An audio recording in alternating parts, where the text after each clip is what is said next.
कबीर दास किस शासक के समकालीन थे?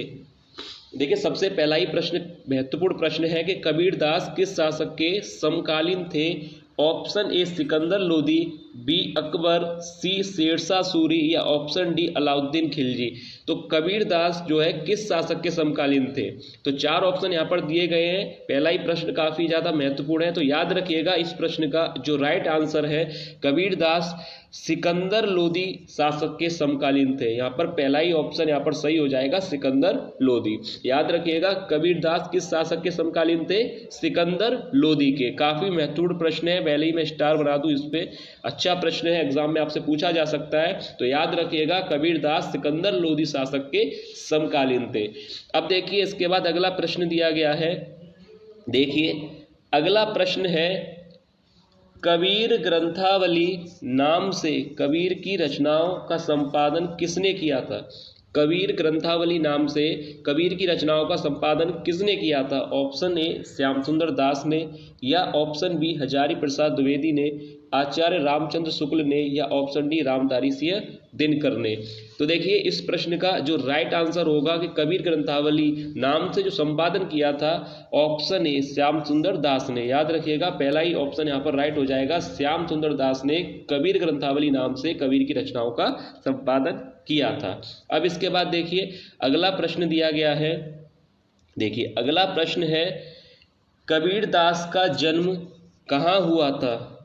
कबीर दास का जन्म कहाँ हुआ था? ऑप्शन ए आगरा, दिल्ली, या ऑप्शन सी मथुरा, या डी काशी। तो देखिए सरल प्रश्न है, कबीर दास का जन्म हुआ था काशी यानी वाराणसी में इनका जन्म हुआ था। तो ऑप्शन डी यहाँ पर राइट हो जाएगा, कबीर दास का जन्म हुआ था वाराणसी में। अब इसके बाद देखिए अगला प्रश्न देखते हैं। देखिए अगला प्रश्न यहाँ पर दिया गया है, कबीर दास की पत्नी का क्या नाम था? कबीर दास की पत्नी का क्या नाम था? ऑप्शन ए सुलोचना, बी लोई, सी बदामी, या ऑप्शन डी यशोधरा। तो देखिए कबीर दास की पत्नी का नाम था, यहाँ पर ऑप्शन बी राइट हो जाएगा, लोई। याद रखिएगा कबीर दास की पत्नी का नाम था लोई। अब इसके बाद अगला प्रश्न दिया गया है।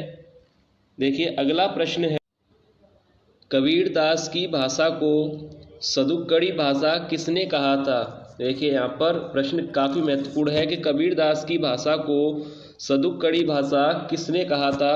ऑप्शन दिए गए हैं, डॉक्टर रामकुमार वर्मा, या ऑप्शन बी रामचंद्र शुक्ल, सी डॉक्टर नगेंद्र, या ऑप्शन डी हजारी प्रसाद द्विवेदी। तो देखिए कबीर दास की भाषा को सदुक्कड़ी भाषा किसने कहा था?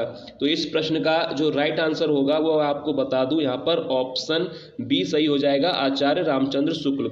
याद रखिएगा कबीर दास की भाषा को सदुक्कड़ी भाषा कहा था आचार्य रामचंद्र शुक्ल ने। काफी महत्वपूर्ण प्रश्न है एग्जाम के लिए, और ऐसे ही प्रश्न कबीर दास से अगर संबंधित कोई प्रश्न अगर आते हैं तो ऐसे ही प्रश्न आपको एग्जाम में देखने को मिलेंगे। कबीर दास की भाषा को सदुक्कड़ी भाषा कहा था आचार्य रामचंद्र शुक्ल ने। याद रखिएगा काफी महत्वपूर्ण प्रश्न है। अब इसके बाद देखिए अगला प्रश्न देखते हैं। देखिए अगला प्रश्न यहाँ पर दिया गया है, कबीर के ग्रंथ बीजक के 3 भाग हैं, इनमें से कौन सा भाग बीजक का नहीं है?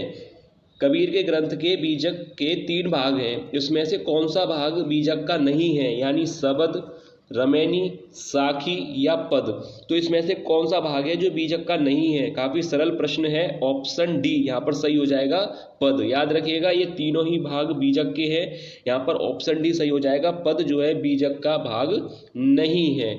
अब इसके बाद देखिए अगला प्रश्न देखते हैं। देखिए अगला प्रश्न यहाँ पर दिया गया है, कबीर की भाषा को पंचमेल खिचड़ी किसने कहा था? देखिए ये प्रश्न भी काफ़ी महत्वपूर्ण, मैंने पहली वीडियो की स्टार्टिंग में कहा था कि काफ़ी महत्वपूर्ण प्रश्न लिए गए हैं वीडियो में, एंड तक देखिएगा और एक एक प्रश्न का आंसर आप जरूर देखिएगा। अब यहाँ पर प्रश्न है कि पंचमेल खिचड़ी किसने कहा था कबीर की भाषा को? ऑप्शन दिए गए हैं, रामचंद्र शुक्ल ने, या डॉक्टर रामकुमार वर्मा ने, या श्याम सुंदर दास ने, या ऑप्शन डी महावीर प्रसाद द्विवेदी ने। तो देखिए पंचमेल खिचड़ी किसने कहा था? अच्छा प्रश्न है, एग्जाम में आने के चांसेस हैं इसके। पंचमेल खिचड़ी कहा था, ऑप्शन यहाँ पर सी सही हो जाएगा, श्याम सुंदर दास ने। एक बार मैं फिर से बता दूं आपको, यहाँ पर देखिए कबीर की भाषा को पंचमेल खिचड़ी किसने कहा था? ऑप्शन सी सही हो जाएगा, श्याम सुंदर दास ने कबीर की भाषा को पंचमेल खिचड़ी कहा था। अच्छा प्रश्न है। अब देखिए इसके बाद अगला प्रश्न देखते हैं। देखिए अगला प्रश्न दिया है, अपना मस्तक काट के हुआ वीर कबीर, यह पंक्ति किसने कही थी?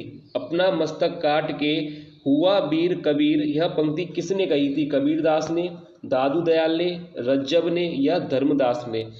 तो देखिए यह जो पंक्ति है किसने कही थी?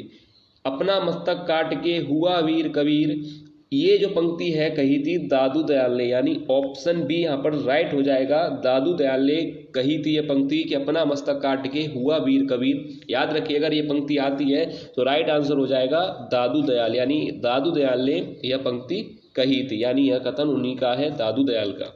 अब इसके बाद देखिए अगला प्रश्न देखते हैं। देखिए अगला प्रश्न है कि कबीर वचनावली नाम से कबीर की रचनाओं का संपादन किसने किया था?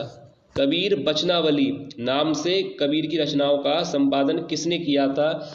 ऑप्शन दे रखे हैं, हजारी प्रसाद द्विवेदी ने, आचार्य रामचंद्र शुक्ल ने, श्याम सुंदर दास ने या अयोध्या सिंह उपाध्याय हरिऔध ने।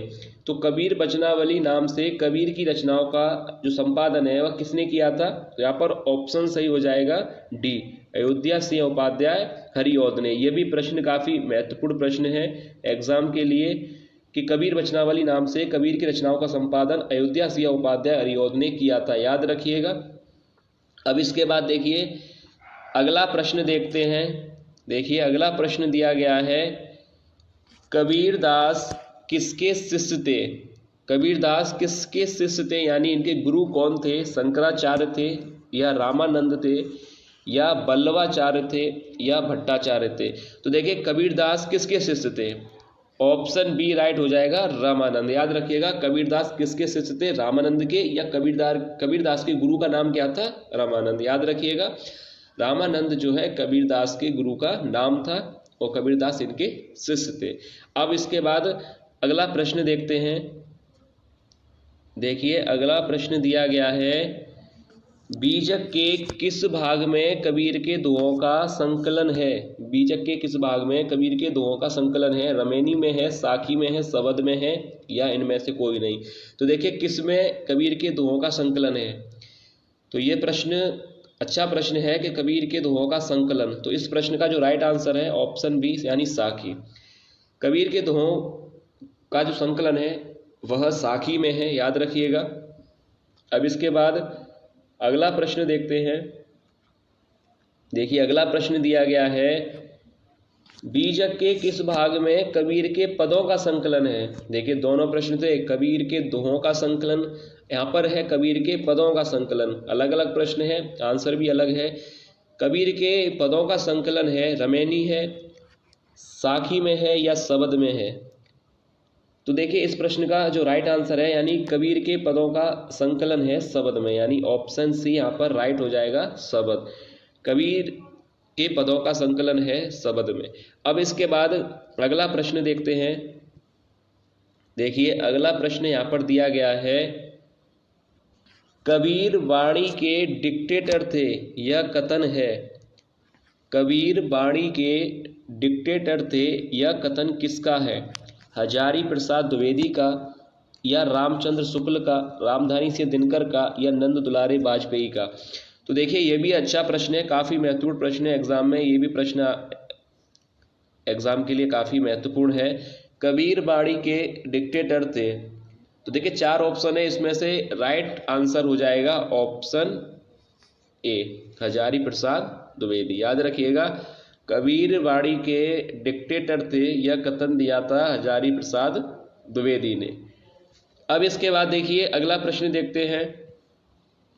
देखिए अगला प्रश्न दिया गया है, हिंदी साहित्य के 1000 वर्षों में कबीर जैसा व्यक्तित्व लेकर कोई लेखक उत्पन्न नहीं हुआ, यह कथन है। हिंदी साहित्य के 1000 वर्षों में कबीर जैसा व्यक्तित्व लेकर कोई लेखक उत्पन्न नहीं हुआ, यह कथन किसका है? हजारी प्रसाद द्विवेदी का, रामचंद्र शुक्ल का, रामधानी सिंह दिनकर का या नंद दुलारे वाजपेयी का?